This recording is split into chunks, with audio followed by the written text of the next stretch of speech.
Big boss Kannada ಮನೆಯಲ್ಲಿ ಈಗ ನಾಮಿನೇಷನ್ನ voting ಪ್ರಕ್ರಿಯೆ ಬಹಳ ಜೋರಾಗಿ ನಡೀತಾ ಇದೆ. ಅದರಲ್ಲಿ 7 ಜನ ನಾಮಿನೇಷನ್ ಪ್ರಕ್ರಿಯೆಯಲ್ಲಿದ್ದಾರೆ. ಅದರಲ್ಲಿ ಗಿಲ್ಲಿ ನಟ, ಕಾವ್ಯ, ರಘು, ಮಾಳು, ಜಾನ್ವಿ, ಧ್ರುವಂತ್ ಹಾಗೂ ಅಶ್ವಿನಿ ಗೌಡ ಸಮೇತ 7 ಜನ ನಾಮಿನೇಷನ್ ಪ್ರಕ್ರಿಯೆಯಲ್ಲಿದ್ದಾರೆ.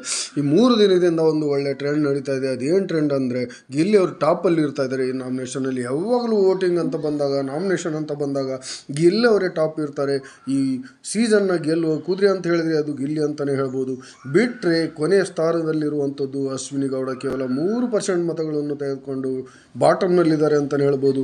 ಮೊದಲು ಗಿಲ್ಲಿ ಜೊತೆ, ಆಮೇಲೆ ರಕ್ಷಿತಾ ಶೆಟ್ಟಿ ಜೊತೆ, ಆಮೇಲೆ ಧ್ರುವಂತ್ ಅವ್ರ ಜೊತೆ ದೊಡ್ಡ ಮಟ್ಟದ ಜಗಳವನ್ನು ಮಾಡ್ತಿರುವಂಥ ಅಶ್ವಿನಿ ಗೌಡರವರು ಯಾವುದೇ ರೀತಿಯಲ್ಲಿ ನಂಬರ್ 1 ಸ್ಥಾನದಲ್ಲಿ ಬರ್ತಾ ಇಲ್ಲ, ಬಾಟಮ್ನಲ್ಲೇ ಇರ್ತಾ ಇದ್ದಾರೆ ಅಂತಲೇ ಹೇಳ್ಬೋದು. ನಂತರದಲ್ಲಿ ಬಾಟಮ್ನಿಂದನೇ 2ನೇ ಸ್ಥಾನದಲ್ಲಿರುವಂಥವರು ಧ್ರುವಂತ್ ಅವರು ಕೂಡ ಕಳೆದ 2 ವಾರದಿಂದ ಸಿಡಿದೆದ್ದು ಒಳ್ಳೊಳ್ಳೆ ಕೌಂಟರ್ಗಳನ್ನು ಎದುರಾಳಿಗಳಿಗೆ ಕೊಡ್ತಾ ಇದ್ರು ಕೂಡ ಎಲ್ಲೋ ಒಂದು ಕಡೆ ಜನ ಅವ್ರನ್ನ ಮೆಚ್ತಾ ಇಲ್ಲ ಅಂತಲೇ ಹೇಳ್ಬೋದು. ಹಾಗಾಗಿ ಅವರು ಬಾಟಮ್ಮಿಂದ 2ನೇ ಸ್ಥಾನದಲ್ಲಿದ್ದಾರೆ. ನಂತರದಲ್ಲಿ ಜಾನ್ವಿ ಅವರಿದ್ದಾರೆ ಬಾಟಮ್ಮಿಂದ 3ನೇ ಸ್ಥಾನದಲ್ಲಿ. ಅವರು ಕೂಡ ಕೇವಲ 4% ಮತಗಳನ್ನು ತೆಗೆದುಕೊಂಡು ಕೆಳಗಿನಿಂದ 3ನೇ ಸ್ಥಾನದಲ್ಲಿದ್ದಾರೆ ಅಂತಲೇ ಹೇಳ್ಬೋದು, ಹಾಗೂ 5ನೇ ಸ್ಥಾನ ಅಂತಲೇ ಹೇಳ್ಬೋದು. ನಂತರದಲ್ಲಿ ಮಾಳು ಅವರು ಕಂಟಿನ್ಯೂ ಈ ನಾಮಿನೇಷನ್ ಪ್ರಕ್ರಿಯೆ ಅಂತ ಬಂದಾಗ ಅವರು ನಾಮಿನೇಷನ್ನಲ್ಲಿ ಬಿದ್ದಾಗ ಯಾವಾಗಲೂ ಎಲ್ಲೋ ಹಿಂದೆ ಮುಂದೆ ಇರ್ತಾ ಇದ್ದರು. ಈ ವಾರ ಮಾತ್ರ 4ನೇ ಸ್ಥಾನದಲ್ಲಿ ಕಂಟಿನ್ಯೂ ಆಗಿದ್ದಾರೆ ಅಂತಲೇ ಹೇಳ್ಬೋದು. ಅವರು 7% ಮತಗಳನ್ನು ತೆಗೆದುಕೊಂಡಿದ್ದಾರೆ. ಹಾಗೂ ಮ್ಯೂಟೆಂಟ್ ರಘು ಅವರು ಮೇಲ್ಗಡೆಯಿಂದ 3ನೇ ಸ್ಥಾನದಲ್ಲಿದ್ದಾರೆ.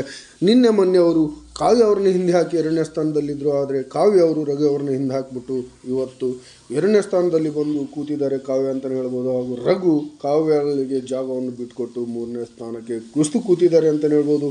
ಕಾವ್ಯ ಗಿಲ್ಲಿ ನಟ ಜೊತೆ ಯಾವಾಗಲೂ ನಾಮಿನೇಷನ್ ಪ್ರಕ್ರಿಯೆ ಅಂತ ಬಂದಾಗ ಗಿಲ್ಲಿ ಅವ್ರ ಜೊತೆ 2ನೇ ಸ್ಥಾನದಲ್ಲಿ ಇರ್ತಾ ಇದ್ದಾರೆ ಪ್ರತಿ ಸಾರಿನೂ.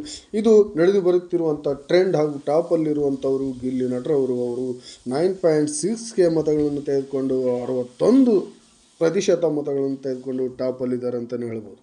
ಬಿಗ್ ಬಾಸ್ ಮನೆ ರೌಡಿ ಬೇಬಿ, ಬಿಗ್ ಬಾಸ್ ವೇ ಗೌಡ ಅಂತಲೇ ಕರೆಸ್ಕೊಳ್ಳುತ್ತಿರುವಂಥ ಅಶ್ವಿನಿ ಗೌಡರವರು ಕೊನೆಯ ಸ್ಥಾನದಲ್ಲಿ ಕೂತ್ಬಿಟ್ಟಿದ್ದಾರೆ.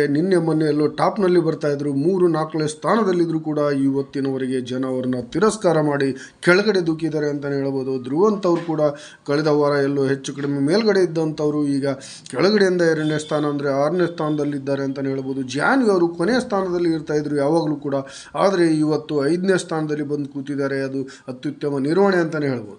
ಅಶ್ವಿನಿ ಗೌಡರವರು ಸೊಕ್ಕು, ಅಹಂಕಾರ, ದರ್ಪ ಯಾವುದಕ್ಕೂ ಜನ ಮನ್ನಣೆ ಕೊಡ್ತಾ ಇಲ್ಲ, ಅವರಿಗೆ ಓಟ್ಗಳನ್ನೇ ಹಾಕ್ತಾ ಇಲ್ಲ. ಅದೇ ರೀತಿಯಲ್ಲಿ ಜಾನ್ವಿಯವರ ಈ ಏನು ಗುಲಾಮ್ಗಿರಿತನ, ಈ ಅಶ್ವಿನಿ ಗೌಡರವರ ಬಕೆಟ್ ಹಿಡಿಯುವಂಥ ಕೆಲಸಕ್ಕೆ ಯಾರು ಆಯಮ್ಮಗೂ ಕೂಡ ಮನ್ನಣೆ ಕೊಡ್ತಾ ಇಲ್ಲ ಅಂತಲೇ ಹೇಳ್ಬೋದು. ಎಲ್ಲ ಒಂದು ಕಡೆ ಧ್ರುವಂತ್ ಅವರ ಸಂಘವನ್ನು ಬಿಟ್ಟಿದ್ದರೂ ಕೂಡ ಅವರ ವ್ಯಕ್ತಿತ್ವಕ್ಕೆ ಜನ ಮರಳಾಗಿಲ್ಲ. ಹಾಗಾಗಿ ಈ ವಾರದಲ್ಲಿ ಯಾರು ಮನೆಗೆ ಹೋಗ್ತಾರೆ ಅನ್ನುವಂಥದ್ದನ್ನು ಈ 3 ಜನರಲ್ಲಿ ಒಬ್ಬರು ಮನೆಗೆ ಹೋಗುವಂಥ ಎಲ್ಲ ರೀತಿಯ ಅವಕಾಶ ಇದೆ. ಅದಕ್ಕಾಗಿ ನೀನು ಓಟ್ ಹಾಕಬೇಕಾದಂಥ ಪರಿಸ್ಥಿತಿ ಇದೆ ಅಂತಲೇ ಹೇಳ್ಬೋದು. ದಯವಿಟ್ಟು ಎಲ್ಲರನ್ನು ಓಟ್ ಹಾಕಿ ಅಂತ ಹೇಳ್ತಾ ಎಲ್ರಿಗೂ ನಮಸ್ಕಾರಗಳು.